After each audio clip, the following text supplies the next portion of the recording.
이어서 경주 소식입니다. 인터넷신문 경주포커스 김종백 기자 만나보죠.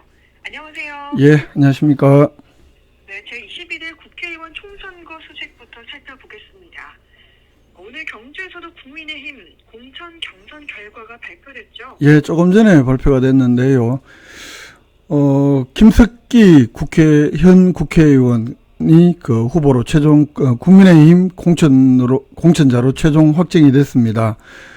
이승환 예비 후보하고 1대1 대결했는데요. 26일, 27일 이틀 동안 진행된 국민의힘 후보 경선 여론조사에서 경주 시민들 또 국민의힘 책임 당원들 상대로 한 이 경선에서 김석기 현 의원이 승리를 한 건데요.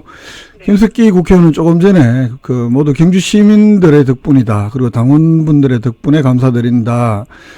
이런 성원과 기대 바탕으로 본선에서도 승리해서 이 3선의 힘으로 경주의 더 큰 발전을 꼭 이루어내겠다라고 이 소감을 밝혔습니다. 또 경선에 함께한 이승환 예비 후보에게도 감사와 위로의 말을 전하고 또 윤석열 정부 성공, 경주 발전을 위해서 끝까지 힘을 모아 함께 해달라 이렇게 덧붙였습니다. 네, 그러니까 이 3선 도전과 정치 신인의 대결로 관심을 모았죠. 예, 그렇습니다. 경주에서 3년임 그것도 이렇게 3선 하는 것은 어느 적이나 매우 어려운 일로 보이는데요. 네. 이번 국민의힘 공천 경선은 무엇보다도 이 경주 지역만 하더라도 사실은 국민의힘 공천은 곧 당선이다. 이게 거의 성립되는 지역이기도 한데 이 공천 경선에서는 무엇보다도 3선에 도전하는 재선의 김석기 의원 그리고 이번에 첫 출마를 한 정치 신인의 대결로 관심을 모았습니다. 또 한 사람은 경찰, 또 한 사람은 군 출신으로서 관심을 모았고요. 이승환 예비 후보의 경우에는 그동안에 이렇게 각종 여론조사에서 변화를 바라는 민심이 갈수록 높아지고 있다. 그리고 경주에서 출마를 선언한 지 겨우 한 1년밖에 안 됐는데 3선에 도전하는 김 의원과 양강구도를 형성한 점, 그리고 국가유공자로서 득점의 5%의 가산점 이런 등등을 들어서 승리할 수 있다. 이렇게 나름 자신감을 보이기도 했습니다만 결국은 이번 국민의힘 경선에서 거의 드러나고 있는 현역 불패 이 경선 구도를 돌파하지 못한 것으로 보입니다. 김석기 의원의 경우에는 반대로 또 각종 여론조사에서 일반 시민들이나 또 국민의힘 당원 모두 매우 우세한 것으로 이렇게 여론조사 결과가 나타난 점들을 들어서 일찌감치 승리를 예상하는 모습이었는데, 그러나 이 경선 자체가 페널티가 마이너스, 그러니까 감점 페널티가 결국은 변수이긴 했는데 거기에 해당됐는지 여부도 바깥에 들리지 않았고 결과적으로 없었던 걸로 보이고, 또 상대적으로 현역에 도전하는 예비 후보들의 경우에는 인지도가 낮고 또 지역구에서 꾸준히 활동한 현역에 비할 바가 못 되는 구도, 특히 당원 장악력이 상대적으로 강한 현역이 유리할 수밖에 없는 이 구조적인 이 경선 구도 속에서 이 결과로도 그대로 이런 경선 구도가 고스란히 반영된 것 아니냐 이런 분석을 할 수 있을 것 같습니다. 물론 김석기 의원의 그동안의 노력이 평가받는 측면도 충분히 평가해야 될 것 같고요. 경주시의 경선 관련 소식 살펴봤고요. 경주 황성공원 지작물 철거가 거의 마무리되고 있죠. 예, 그렇습니다. 경주시에서 황성공원 도시바람길 숲 조성 사업 이걸 하면서 그동안에 황성공원 내에 무분별하게 조성을 했던 건축물이라든가 경작지 이런 지작물 철거를 지금 하고 있는데 거의 완료가 돼서 3월 달이면 완료가 된다고 합니다. 이 주로 사유지, 도로 이렇게 그동안에 황성공원 내에 공원으로 조성하지 않았던 부지 총 합쳐서 15만 8천여 평방미터에 나무를 심어서 원형 그대로의 숲모습을 복원하는 것이 이 황성공원 도시바람길 숲 조성 사업인데, 이렇게 되면 이러면 4월부터는 이제 수목식재도 가능할 것으로 이렇게 보입니다. 네. 그럼 말씀하신 이 도시바람길 숲 조성 사업 예산은 어느 정도 들어요? 이거는 정부 공모 사업에 경주시가 선정이 되면서 정부 예산 50억 원, 또 경상북도 15억, 경주시 예산 35억, 총 100억 원을 드립니다. 현재 공원 부지 89만 5천여 평방미터 가운데 사유지 9만 1785 5m를 매입을 했고 지작물 철거 마지막 단계입니다. 철거는 2단계로 나눠서 실시가 됐는데요. 1단계로는 계련중학교 맞은편 23,000평방미터의 부지와 또 한빛 아동병원, 현재 황성파출소 있는 그 뒤편, 시립도서관 뒤편, 여기에 38,000평방미터, 이 일대 지작물을 정비를 했고, 2단계로 이 동천 프로조 아파트 맞은편 47,000여 평방미터에 대해서는 다음 달 철거를 모두 완료할 예정이라고 합니다. 이렇게 되면 아까 말씀드렸다시피 4월부터 수목 식재를 통한 숲보건 사업 본격화될 것이고, 이렇게 되면 계획대로 된다면 내년 하반기에 완공한다는 것이 현재 경주시의 계획입니다. 네, 경주시의 공원녹지 기본 계획도 절차가 거의 마무리 단계에 들었다면서요? 예, 그렇습니다. 이거 2021년부터 추진하고 있는 건데, 기존의 황성공원은 전부 근린공원으로 되어 있으니까 실내체육관이라든가 예술의 전당이라든가 이런 시설들이 들어오면서 이미 허용되는 한계치를 넘어선 상황이고, 여기에다가 다시 경주시는 시립도서관을 지으려고 합니다. 이렇기 때문에 이제 좀 더 상대적으로 시설 건립이 자유로운 문화공원하고 근린공원으로, 그러니까 전체 근린공원이든 경주 황성공원을 가로지르는 도로를 기준으로 도로 북편은 문화공원, 그리고 기존의 시민운동장이 있는 동남쪽은 근린공원으로 이렇게 분리해서 가꾸겠다는 것이 경주시의 황성공원 조성 기본 계획인데요. 현재 도시관리 계획 변경을 위한 주민의견 및 시의회 의견 청취, 또 시도시계획위원회 자문 및 심의 절차는 거쳤고, 경상북도의 변경을 위한 신청을 한 상태인데, 이 경북도 심의를 거쳐서 최종 결정될 예정이라고 합니다.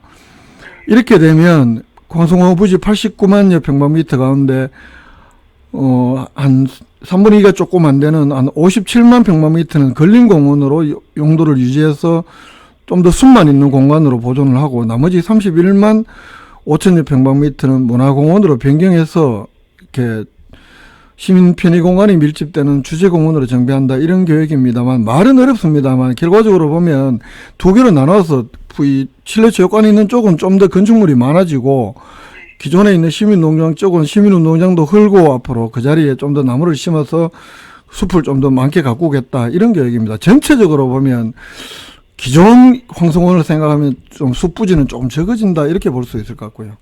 그렇군요. 황성공원 관련 소식 살펴봤고요.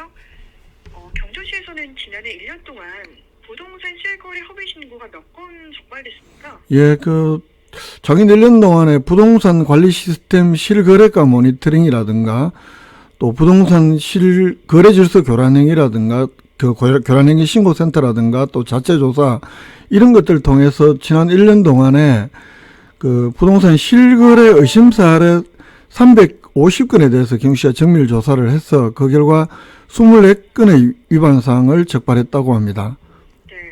그러면 이 모두 24건이라고 하셨는데 위반 유형에는 어떤 것들이 있었습니까? 가격을 높이거나 낮춰서 계약하는 업다운 계약으로 신고한 것이 5건을 비롯해서 계약 날짜를 위반한 것 1건, 또 지연 신고 14건, 이런 것들은 비교적 가벼워서 총 6,700만 원 과태료를 부과했고, 정려가 의심되는 4건에 대해서는 세무통보 및 경찰서에 고발 조치했다, 이렇게 밝혔습니다. 또 한국공인중개사협회와 협회 경주시 지회, 또 경북지방법무사회 경주지부에 이 거래 위반 행위 건절에 대한 협조 요청도 했고, 올해도 이런 정밀 조사를 지속적으로 실시를 해서 이 선량한 시민들이 피해를 보는 사례가 없도록 하겠다는 게 경주시의 계획입니다. 네. 다음 소식은 선덕 여왕릉 접근성이 크게 향상된다는 소식이네요. 네, 그렇습니다. 선덕 여왕릉은 경주시 보문동 산 79-2번지, 이렇게 야트막하지만 산 꼭대기 정상부 쪽에 있기 때문에 탐방로를 통해서 가더라도 이 보행이 불편한 장애인들이나 또 노약자들이 접근하기는 좀 쉽지가 않습니다. 이렇기 때문에 기존에 계단으로 조성이 되어 있는 탐방로 156m 구간에 대해서는 계단을 철거하고 경사로를 만들어서 장애인들과 고령자들이 좀 더 쉽게 선덕 여왕릉으로 접근할 수 있도록 이른바 그 무장의 관광 환경 개선 사업이라는 이름으로 경주시가 현재 진행을 하고 있는데 다음 달 준공할 예정이라고 하고 여기에 총 2억 원의 예산을 투입한다고 합니다. 네. 이 선덕 여왕릉은 전형적인 신라 왕실의 무덤 양식이죠. 예, 선덕 여왕릉은 높이 6.8m, 지름 23.6m, 그 원형 봉토 무덤이고 밑둘레에 자연석을 이용해서 2 내지 3단의 둘레도를 쌓은 신라 왕실의 무덤입니다. 아시다시피 선덕 여왕은 신라 27대 국왕이면서 동시에 우리나라 역사상 최초의 여왕이기도 합니다. 그 재임 기간 동안에 첨성대와 분황사, 황룡사 구청탑, 우리가 보는 많은 좀 찬란한 문화 유적들을 남겼고 또 삼국 통일의 기초를 닦은 인물로도 평가를 할 수 있는데요. 이 선덕 여왕릉은 1969년 8월 달에 대한민국 사적 제 182호로 현재 지정이 돼서 관리되어 오고 있는데 경주시에서는 이 선덕 여왕릉뿐만 아니라 그 다른 사적지도 불편한 곳들은 이른바 무장애 개선 사업을 지속적으로 추진하겠다고 밝히고 있습니다. 네, 정말 그렇게 되면 더 많은 분들이 쉽게 방문할 수 있지 않을까 싶고요. 오늘 마지막 소식으로는 경주 동해안 해바라기 코스 중 단절된 양남면 수렴리 지정안에서 읍천리까지 해안 산책길이 연결된다고요? 예, 이 구간은 뭐 기존에 군부대도 있고 해서 그 해안 산책길이 연결이 끊긴 구간인데 경주시에서는 동해안 내셔널 트레일 조성 사업이라는 이름으로 그 양남면 수렴리 일원의 1단계 그러니까 그 경주 가장 남쪽 직영항에서부터 그 캠핑의 지금 성지로 이렇게 널리 알려지고 있는 이 관성솔밭 해변까지 한 820m 산책로 조성을 하고 전망대 주차장 조성을 하고요. 또 이 구간은 양남면 읍천리 일원에 250m의 산책길 해안 산책로 조성을 한다고 합니다. 여기에는 탈해왕이 경주로 신라로 처음 왔던 그런 그 삼국유사나 삼국사기의 기록이 있는 곳이기 때문에 탈해왕과 관련한 주제의 산책로를 조성할 것으로 이렇게 보이는데요. 총 사업비는 총 1구간에 145억, 2구간에 5억, 총 150억을 투입을 하는데 내년 상반기 중에 착공해서 2026년 말까지 완공한다는 게 현재 경주시 계획입니다. 네, 오늘도 다양한 경주 소식 살펴봤습니다. 김종비 기자였습니다. 고맙습니다. 예, 고맙습니다.